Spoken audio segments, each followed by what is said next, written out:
Shalom teman-teman Go Student, baik lagi di Go Student Online Sharing.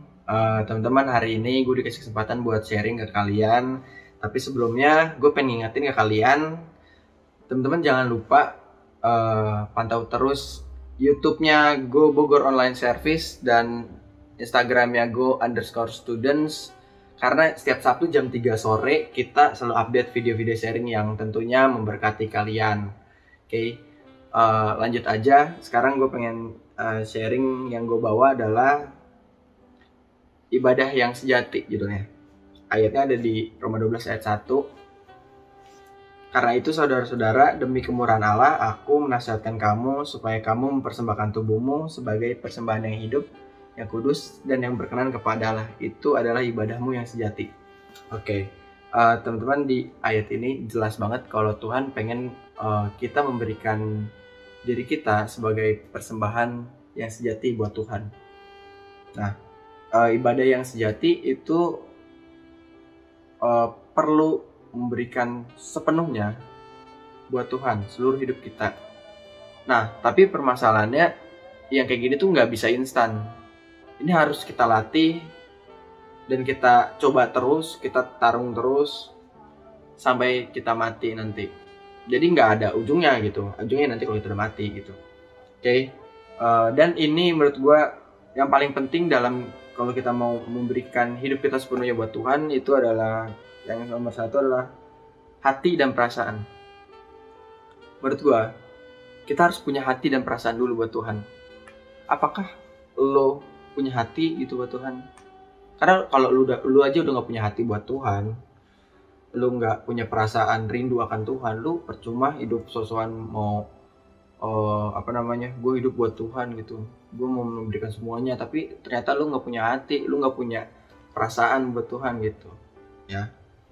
Makanya kita harus memberikan hati kita sepenuhnya, diambil alih sama Tuhan.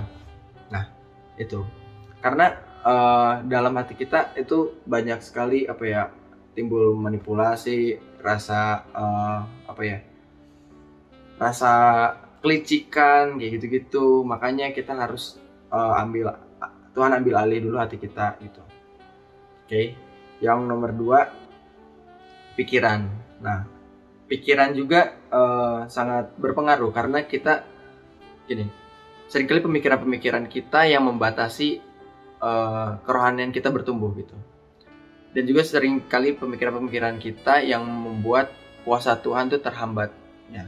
Karena kita selalu merasa udah Tuhan bekerjanya cuma bisa lewat cara ini gitu. Padahal seringkali Tuhan bekerja lewat cara-cara yang di luar pikiran kita gitu. Makanya kita harus belajar untuk tidak membatasi Tuhan dalam pemikiran-pemikiran kita, pengetahuan kita lewat tentang ketuhanan ya. Dan juga kita juga harus tunduk ya, pemikiran kita harus tunduk sama firman Tuhan gitu, supaya kita bisa mengerti bahwa firman Tuhan itu melebihi dari pemikiran kita gitu. Jadi Tuhan itu intinya nggak bisa dibatasi lewat pikiran kita ya. Yang ketiga itu adalah gaya hidup. Yang terakhir adalah gaya hidup. Nah, coba perhatiin lagi gaya hidup kita, apakah kita masih stay dalam komunitas yang tepat gitu dalam membangun kerohanian. Terus juga jangan sampai kita terhilang dari komunitas itu, karena dalam memberikan diri kita sepenuhnya buat Tuhan itu kita perlu orang yang bisa backup kita gitu. Kalau lu udah nggak punya komunitas rohani yang tepat, udah lo susah untuk bangkit lagi gitu. Gak ada yang maksa-maksa lu untuk terus bangkit gitu. Yang kedua adalah prioritas dan pola hidup yang berantakan. Kalau prioritas kita salah guys, pola hidup kita yang berantakan, artinya kita bakalan susah mengendalikan diri kita. Kalau kita udah nggak bisa mengendalikan diri kita, ya gimana kita mau hidup buat Tuhan gitu. Makanya penting banget kita atur prioritas kita dan pola hidup kita. Terus juga yang ketiga adalah melatih gaya hidup spiritual. Ketika kita melatih gaya hidup spiritual, kita juga artinya kita memberi makan roh kita gitu. Ketika kita berdoa, saat teduh, baca firman, menyembah, itu adalah cara roh kita untuk bertumbuh gitu. Maka dari itu teman-teman, ibadah yang sejati itu perlu dilakukan dan dilatih setiap hari. Nah, dari yang tadi, hati, pemikiran, dan gaya hidup itu harus sinkron dan dilatih setiap hari secara konsisten. Nah, dengan demikian kita bisa bertumbuh dan memberikan diri kita sepenuhnya sebagai persembahan yang sejati buat Tuhan. Gitu teman-teman.